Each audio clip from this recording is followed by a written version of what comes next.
Welcome everyone to Californians for Pesticide Reform's statewide news conference, or as we are calling it, Phase Out Fumigants and Protect School Children from Pesticides. I'll be your host, Gabriela Facio. I'm a senior policy strategist with Sierra Club, California. With me at the controls is Jane Sellen, Development Director with Californians for Pesticide Reform. Jane? Hi, everybody. Thank you for joining us. Yeah, thank you all for joining us today. We are hosting this press conference today because farm worker communities across our state are outraged over the Department of Pesticide Regulations' recent policy regarding California's third most used pesticide, the cancer-causing fumigant 1,3-D dichloropropene, also known as 1,3-D or by its brand name, Telone. We are also deeply concerned about the increasing use of not just 1,3-D, but other harmful drift-prone fumigants near schools and daycares. You will hear personal stories of concern and harm from exposure to fumigants today. Finally, Californians for Pesticide Reform and its allies will call for significant changes to the regulation of fumigants, especially near schools in our state. There are four other news conferences going on right now in person as we speak. We'll be dropping in for live updates from these protest events in Watsonville, Modesto, Fresno, and Oxnard. If you have any questions, please write them in the chat, and Jane will collect them to be answered at the end of our presentations. Please indicate if you are press or media, as we will take those questions first. Right. So to start, our communities are more than alarmed about the weak regulation of 1,3-D recently finalized by the Department of Pesticide Regulation, or DPR for short. 1,3-D is used primarily on berries and grapes in the Central Coast region, while applied largely on almond and walnut orchards in the Central Valley. 1,3-D is a cancer-causing, lung-harming, toxic air contaminant, volatile organic compound fumigant that most of the world finds so dangerous it has been banned in 40 countries. But here in California, DPR has not only refused to ban 1,3-D, but has refused to follow the findings of the state's own cancer experts at the Office of Environmental Health Hazard Assessment in setting the allowable exposure targets of its new regulations. And that is regulations plural, because DPR has created two regulations for this one fumigant with contradictory restrictions and targets. In the end, DPR has given us a regulation that allows school children to be exposed to 14 times more 1,3-D than the cancer risk threshold level established by our state toxicologist at OEHA. The school children we're talking about are disproportionately Latino and Indigenous. California has created an environmentally racist regulation that sacrifices Latino and Indigenous kids for the profits of 1,3-D manufacturer Dow Chemical. We will now take you to Watsonville, California, where we may hear some speakers addressing these unscientific and racist 1,3-D regulation.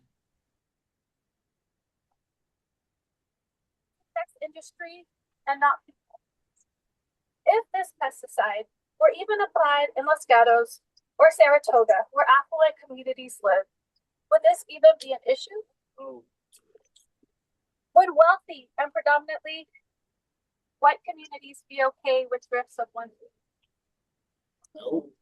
We are all very well aware that the answer is no, and this is environmental racism. And enough is enough.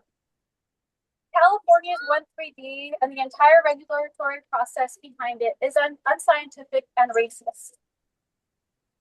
We've already wasted over a decade fighting for basic protection. We cannot afford another one. It's time to phase out not just 1,3-D, but all fumigant pesticides. Over 40 countries have banned 1,3-D, and 42 have banned chloropicrin, a fumigant use and even more heavily in our region. These chemicals cause cancer, they damage lungs, and they're being sprayed near schools, near homes, and near our children. And I just want that to sit, because I know it's a lot.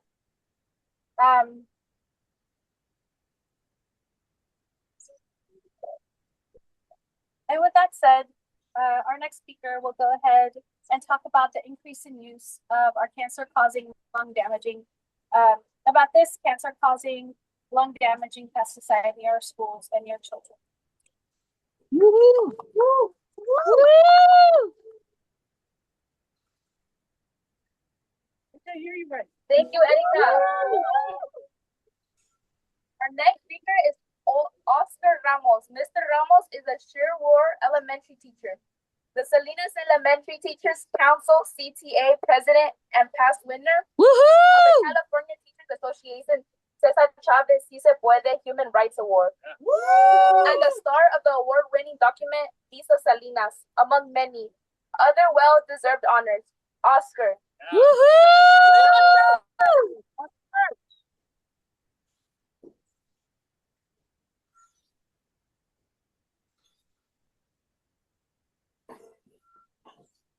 My hero, Teacher Ramos.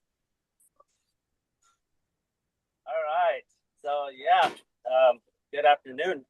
Even the gods up there cleared up for this press conference because they knew how important it was. So, yes. My name is Oscar Ramos. I am a second grade teacher in the Salinas Valley, and I am the president of the Salinas Elementary Teachers Council. And I just want to say this. I want to keep my family safe. Yeah. I want to keep my colleagues safe. And I want to keep my friends safe. But most of all, I want to keep my students safe. I want to keep them safe from school shootings, from bullies, from sexual predators. And now, I want to keep them safe from despicable, cowardly, masked men who target innocent families as well.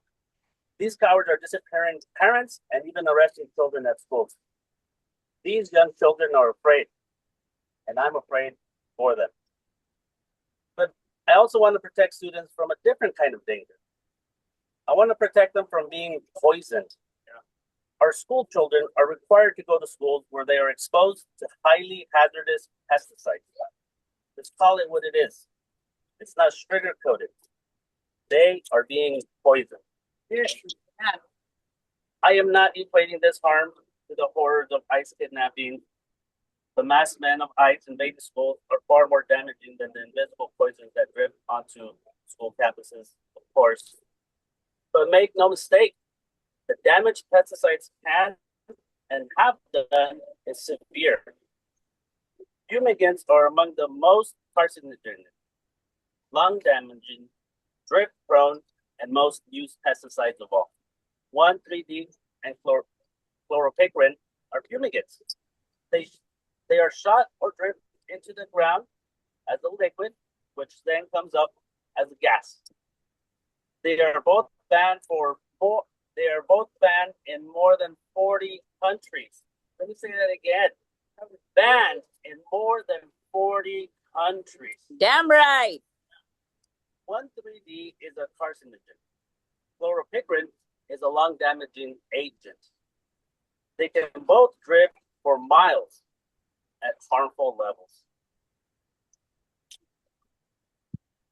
My close.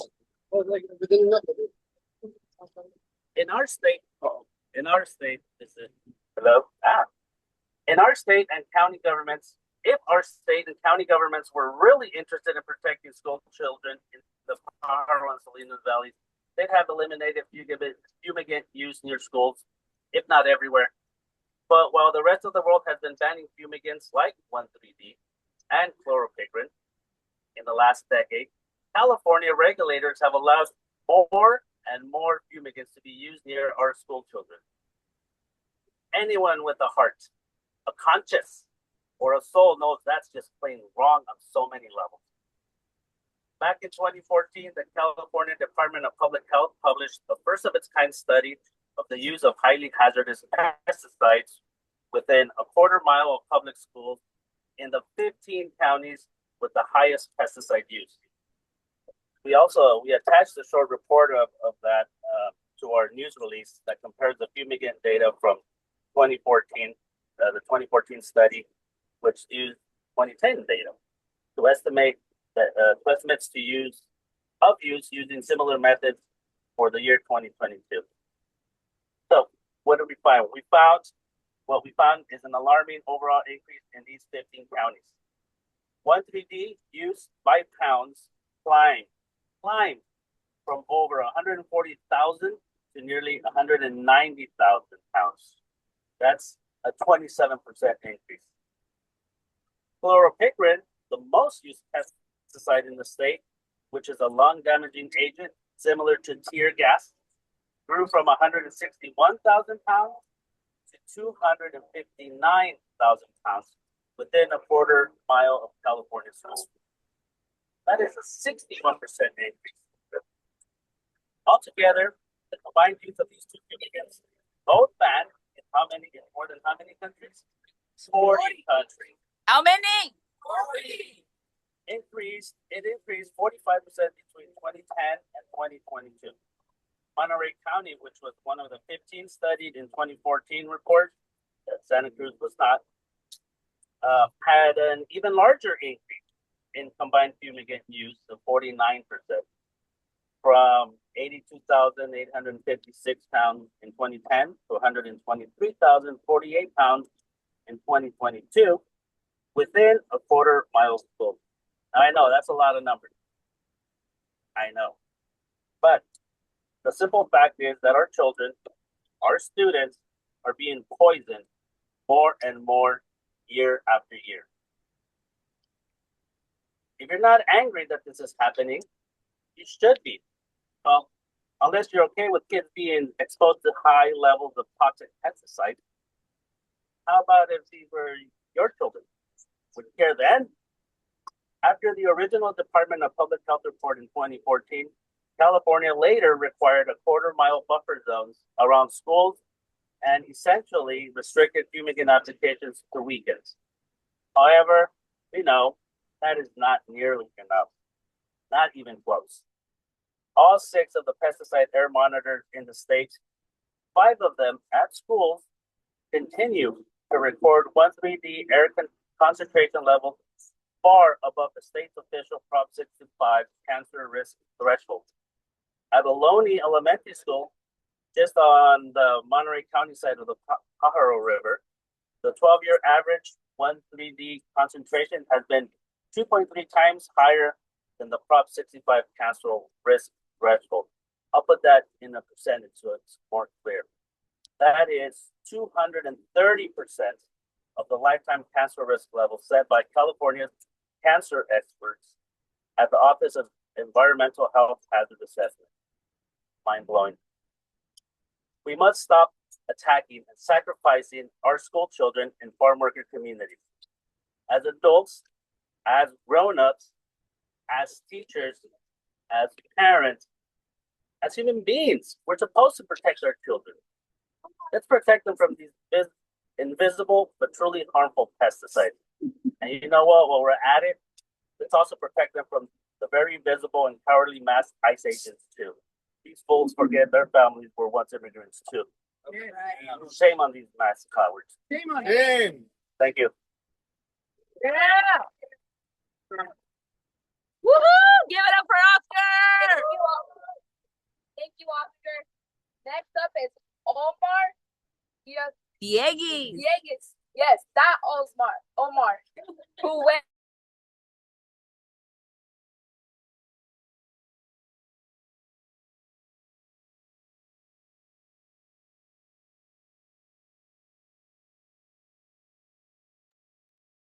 Great. Welcome back. And thanks so much to the speakers in Watsonville.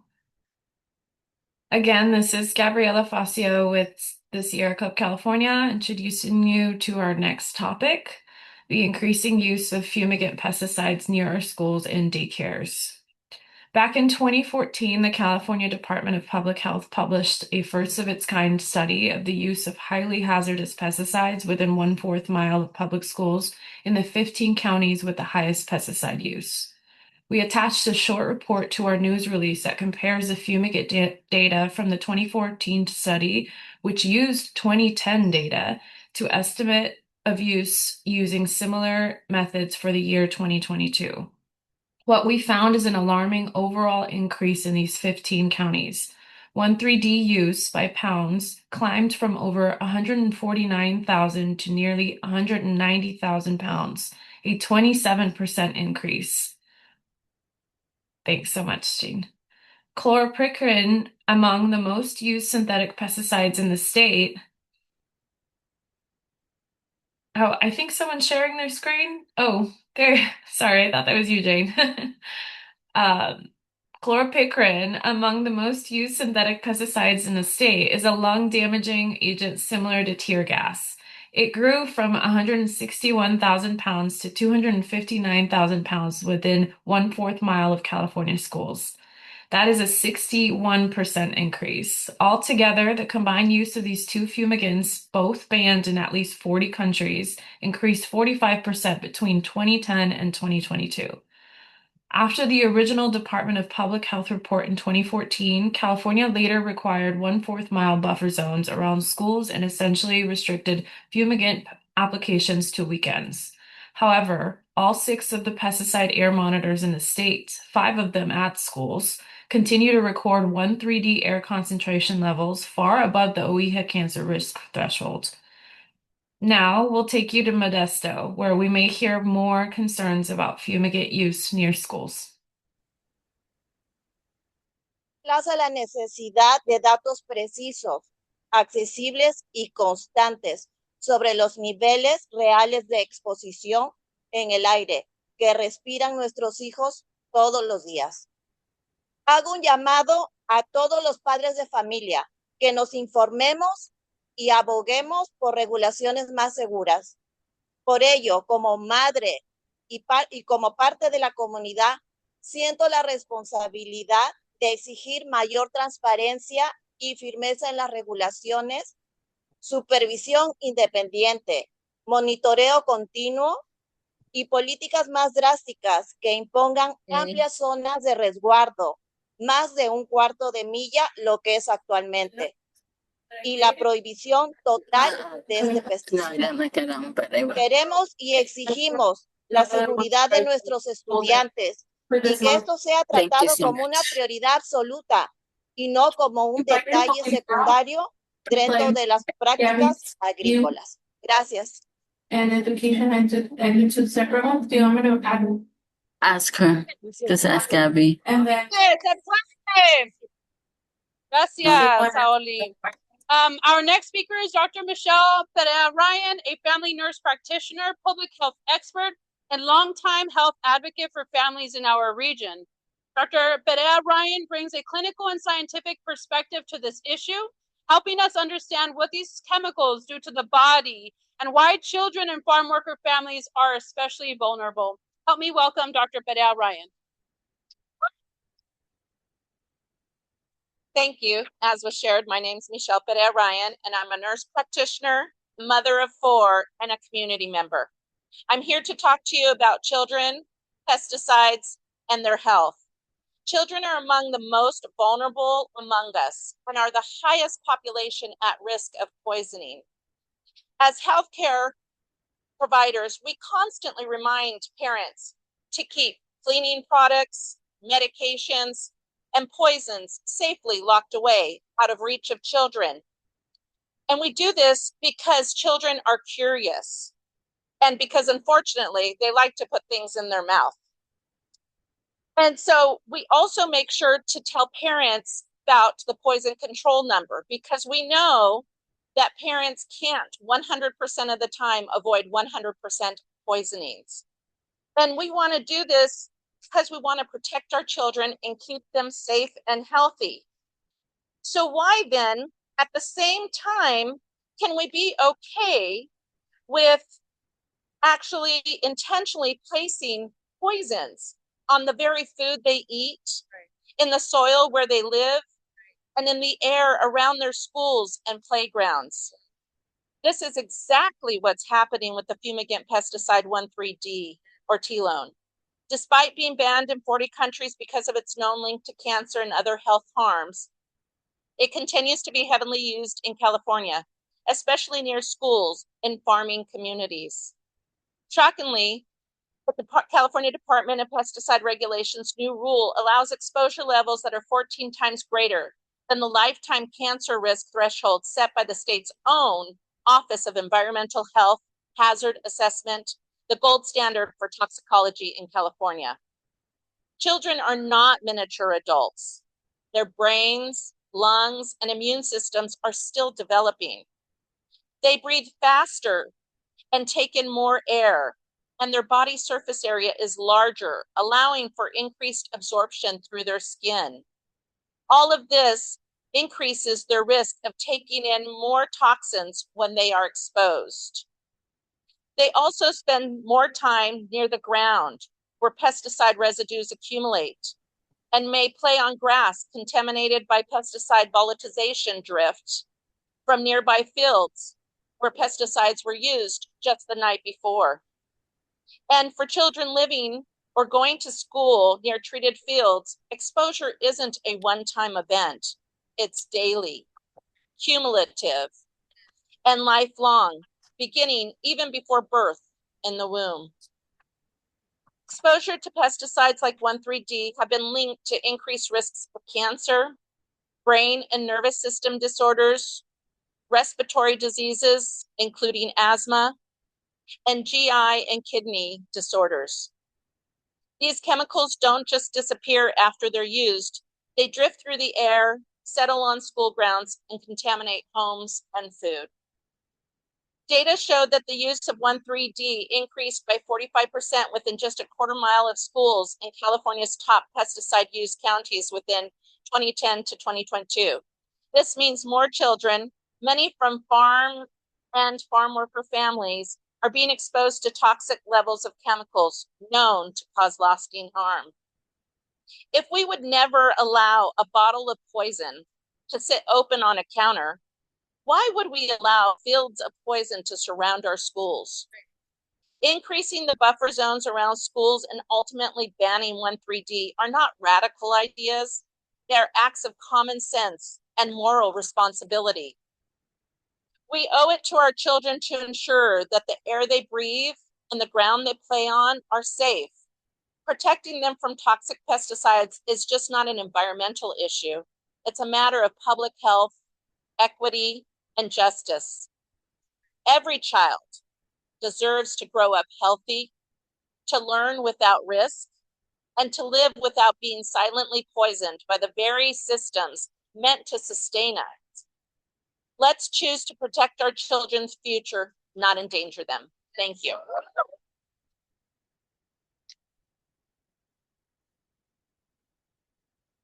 Thank you, Dr. Perea Ryan. Our final speaker is John Mataka, a community advocate who works closely with residents impacted by pollution and environmental hazards across Stanislaus County. John has been a strong voice for accountability, transparency, and meaningful change at the local level. Please welcome John. And good afternoon. Well, I want to start by saying that the state policy on fumigants basically is environmental racism. Right. Latino, indigenous, and farm working communities bear the highest exposure rates. The Department of Pesticide Regulation has ignored OEHA health standards and approved unsafe risk levels for 1,3-D and other fumigants that have been banned globally, but heavily used here in the Central Valley, particularly in Stanislaus County. Local leaders, like the ones behind me at the County Board of Supervisors and the city councils and the school districts, cannot wait for the state to do something. The Department of Pesticide Regulation has shown that it will compromise community health, please industry. State level protections remain weak and scientifically outdated. Counties, cities, and school districts have the authority to go beyond the state minimums. I want to say that one more time. Counties, cities, and school districts have the authority to go beyond state minimum requirements. Waiting for Sacramento to do something is accepting continued harm to our residents and our children. We demand a 1 mile buffer that is supported by around schools, that is supported by and low-income communities, that's supported by evidence, science, and community experience. Anything less is knowingly exposing our children and our residents to health issues and harm. SCRP calls for stronger practices, expanded buffers, and a transition to safer farming practices. We must implement these stronger protections locally and stop waiting for Sacramento and DPR to do it. Cities, counties, and school districts can act now to fulfill SCRP's stronger protections. And in closing, I want to say that justice requires prevention, not reaction. Right. Children cannot be acceptable collateral damage. Protecting children, supporting farmers, and protecting farm workers are not contradictory. Prevention is the only ethical path forward. Thank you.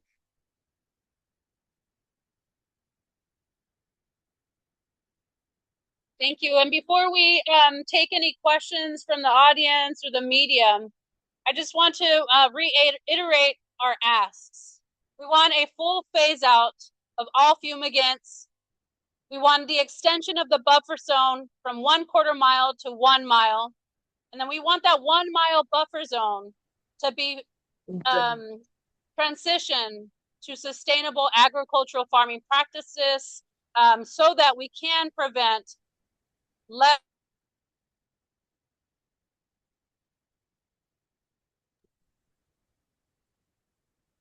Returning you from Modesto, California, thanks so much to those impactful speakers. Again, this is Gabriela Facio with Sierra Club California, your co-host today. The people's fight against 1,3-D has been in the courts, in the halls of Sacramento, in the offices of county ag commissioners, and in the streets of nonviolent protests for more than a decade. In that time, we've heard hundreds of stories from farm workers, doctors, nurses, parents, teachers, and students themselves about the harms they have suffered or witnessed from fumigant exposure.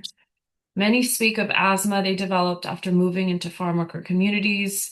Others count the friends and relatives they have lost to cancer and wonder if working in or living near the berry fields or nut orchards had something to do with it. We'll now drop in the news conference in Fresno, where we might hear a similar testimony of fumigant harm while we're there.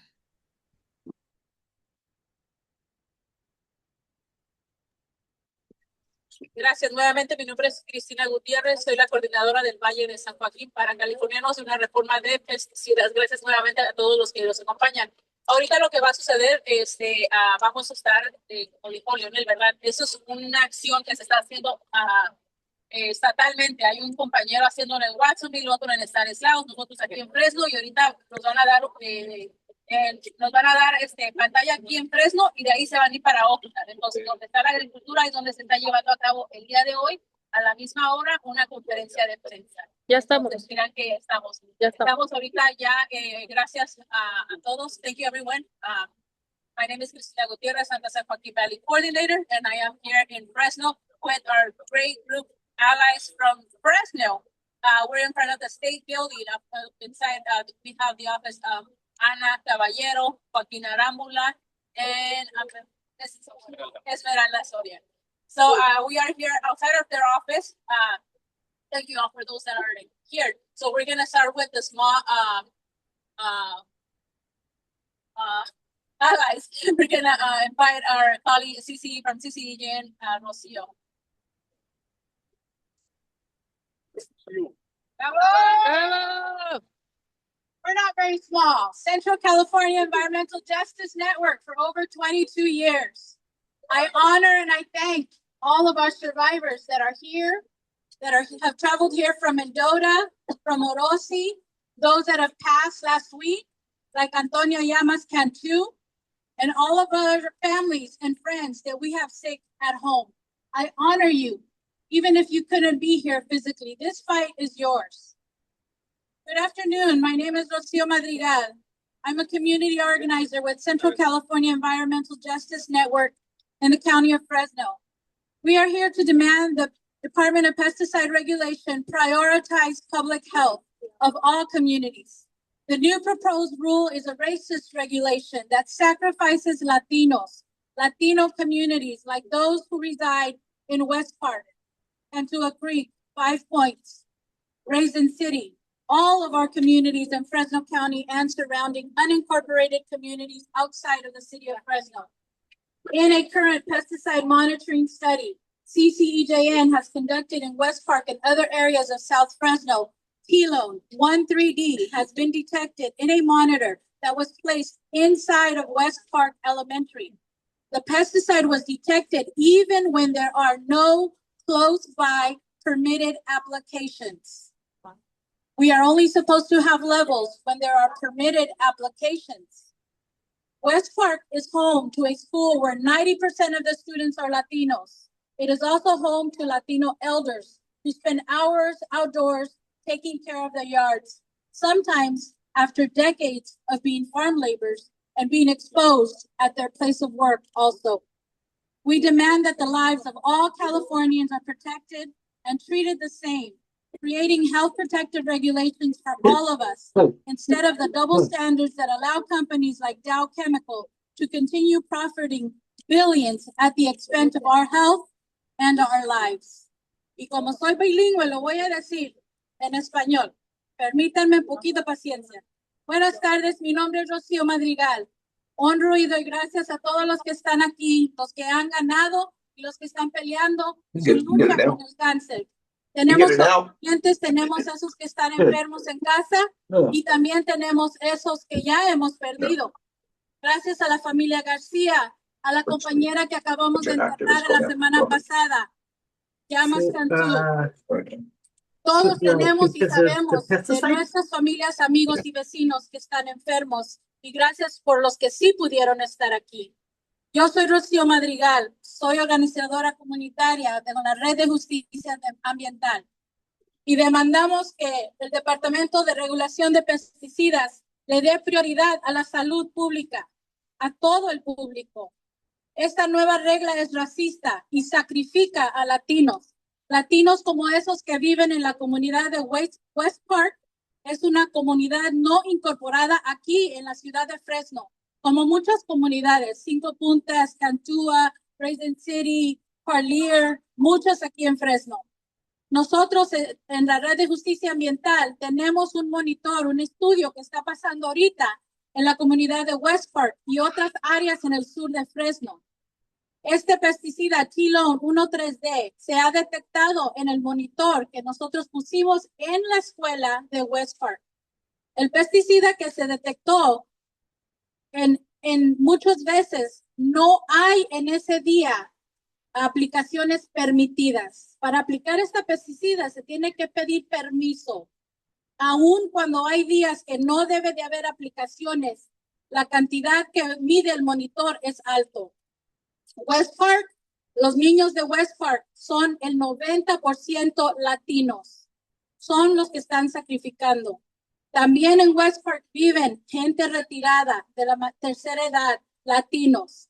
Ellos les gusta pasar horas tal vez en su yarda o cosechando sus verduritas después de décadas de trabajar y también ser expuestos en su trabajo. Nosotros demandamos que todas las vidas de nosotros los californianos se protejan y nos traten con igualdad.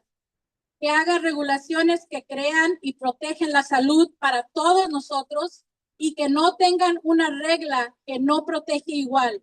Que dejen de ganar billones las compañías como Dow Chemical a costa y a cambio de la vida y la salud de nuestras comunidades. Muchas gracias.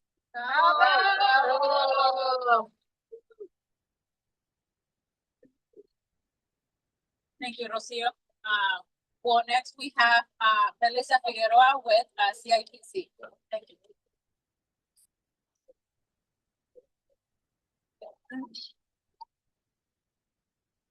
Hola, buenas tardes a todos. Mi nombre es Melissa Figueroa, soy la gerente supervisora de la organización comunitaria del Centro de California en el Centro de las Políticas para Inmigrantes de California, CIPC. En CIPC luchamos para garantizar que las comunidades inmigrantes puedan vivir vidas sanas, seguras y dignas independientes de su estatus migratorio. Pero hoy esas promesas fundamentales se están haciendo violadas. En todo el Valle Central se aplican fumigantes altamente tóxicos como el 13D de forma rutinaria cerca de los lugares donde las familias inmigrantes viven, trabajan y donde sus hijos van a las escuelas. La exposición a fumigantes no es un dato abstracto, es una experiencia vívida. Tan solo el condado de Fresno, la aplicación de pesticidas está en un radio de 400 metros de las escuelas, aumentando un 56% entre el 2010 y en el 2022. Casi el 70% de la mano de obra agrícola de California es inmigrante y casi la mitad es indocumentada, lo que hace especialmente vulnerable a las injusticias laborales, climáticas y sanitarias. Estos perjuicios se ven agravados por la política nacional ante la agenda anti-inmigrante de Trump. Las comunidades de trabajadores agrícolas se enfrentan a redadas migratorias más militarizadas, la aprobación de HR1 que recorta la asistencia sanitaria y alimentaria, la pérdida del acceso a Medicare para refugiados, asilados y personas con permiso comunitario a partir del 2026 y la congelación de las inscripciones a Medicare, el programa estatal para inmigrantes indocumentados a partir de enero del 2026. Así las familias que sufren los efectos de la deriva de pesticidas también se ven privadas de la atención médica que necesitan para tantos años. Los mismos padres que ven enfermos a sus hijos por la exposición a sustancias tóxicas pronto podrían perder el seguro médico necesario para brindarles atención. En CAPC creemos que nadie debería verse obligado a trabajar en condiciones tóxicas, que ningún niño debería estar expuesto a. Hello again, returning you from Fresno, California, Atención médica simplemente por su estatus migratorio. in-person press conference and their incredible turnout. Thank you to the California no puede amazing considerar los speakers. trabajos agrícolas como. Thank you to the amazing speakers, organizers, and the incredible community that showed up today on a weekday, sacrificing their unpaid time to stand up for this cause yet again. Once again, this is Gabriela Facio with Sierra Club California, here with Californians for Pesticide Reform's Jane Sullen. In this final segment of our news conference, before we take your questions, we are calling for significant policy changes focused on protecting our children from fumigant harms. If the individual pesticide regulation process can give us the unscientific and racist policy we have now with 13D, then the whole process is broken. Our attorney friends are already working on a legal challenge. But the problem isn't just 13D. It's the entire class of highly drift-prone and highly hazardous fumigants. We call on the state, specifically DPR, to phase out fumigants entirely. In the meantime, our county ag commissioners must step up to protect our kids. The buffer zones have not been big enough to reduce fumigant exposure from extremely high levels. We call on the expansion of buffer zones from the current 1/4 mile to at least 1 full mile around schools and daycares. Finally, we call on ag commissioners and DPR to get together to fund and implement pilot projects to infill school buffer zones with organic farming. For more on our demands, we'll go down to Oxnard for our last live drop-in. Welcome to Oxnard, Ventura, where we're hearing from Eulalia Mendoza of the Mixteco Indígena Community Organizing Project, MICOP. A nosotros como residentes, como comunidad, como trabajadores y a nuestros hijos en las escuelas. Pero nuestra responsabilidad es protegerlos.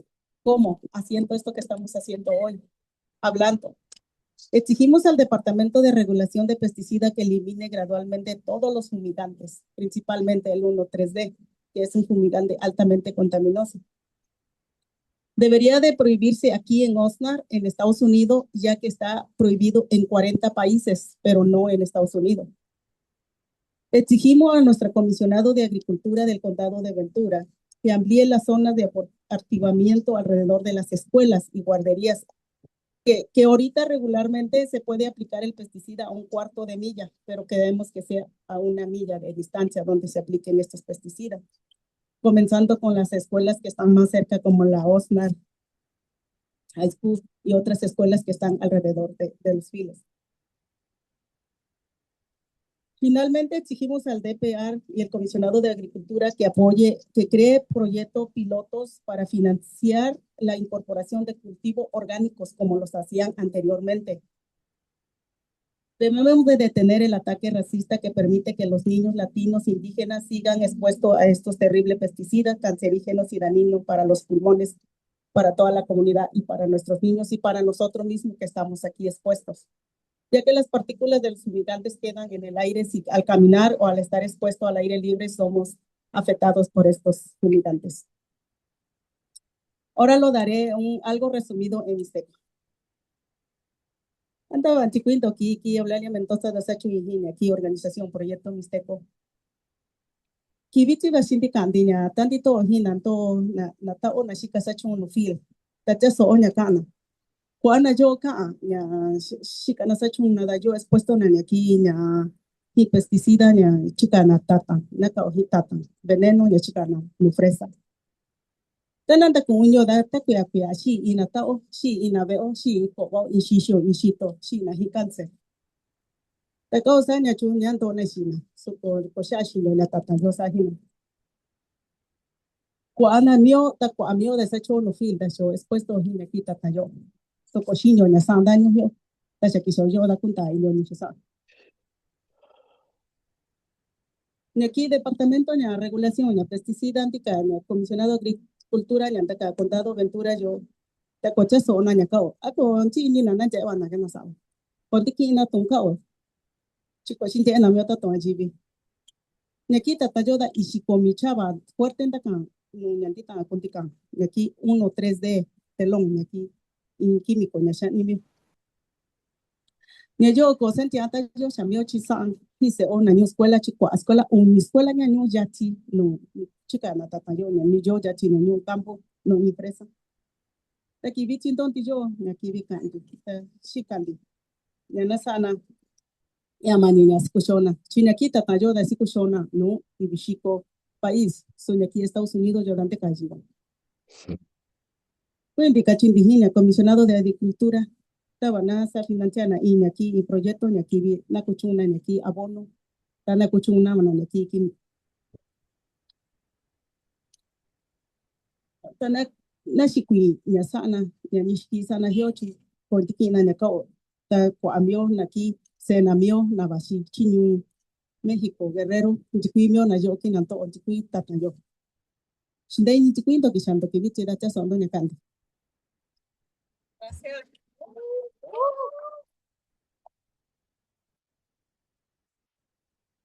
Yes. Thank you, Debbie. Thank you all for attending.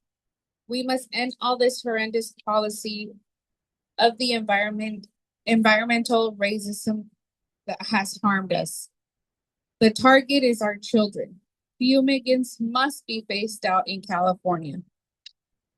We can now try to answer the questions you might have. Please, media representatives first, and then other members from the public afterwards. Pues muchas gracias a todos los que estuvieron aquí presentes el día de hoy.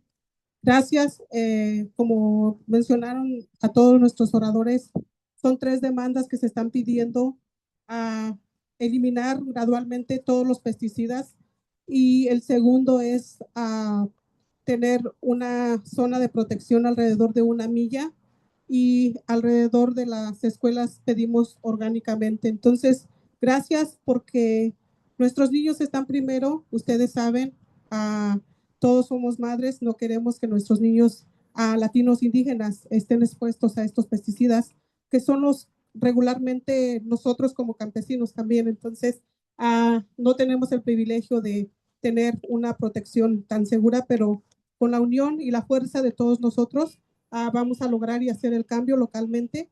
Como muchos escucharon, estatalmente estamos desprotegidos y vamos a seguir luchando localmente para hacer nuestro cambio. Gracias también a DC Defensa por patrullar en las calles para la seguridad de todos nosotros. Un aplauso a Leo. Muchas gracias porque desde bien temprano estaba patrullando y la verdad, el corazón lo tiene con la comunidad. Leo, gracias. Gracias a todos tus personas que tienes contigo. Gracias. ¡Sí se puede!